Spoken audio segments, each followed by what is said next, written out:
అందరికీ నమస్తే అండి. ఈరోజు నేను చెప్పబోయేది ఏంటంటే, కొంతమంది పిల్లలకి చిన్నప్పుడు అంటే పుట్టినప్పుడే కొంతమందికి తల్లికి వారం తర్వాత పాలు ఉండవు. కొంతమందికి ఏం తిన్నా కూడా పాలు రావు సరిగా. అయినా పర్లేదు, తల్లి పాలు ఇవ్వండి.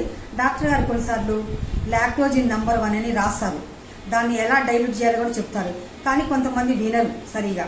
ఆ పాలను ఇచ్చేటప్పుడు ఏం చేయాలంటే, కాచి చల్లార్చిన నీళ్ళల్లో 30 ml, 1 ounce గ్లాస్ తీసుకోవాలి మనం తప్పనిసరిగా.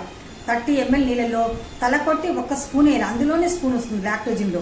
అది తలకొట్టి 1 స్పూన్ వేసి బాగా మనం స్టీల్ గ్లాసులు వేసి కలబెట్టాలి. అది బాగా కరిగిన తర్వాత బేబీకి చెంచాతో పట్టాలి. కొంతమంది ఏంటంటే బాటిల్ ఫీడ్ ఇస్తూ ఉంటారు.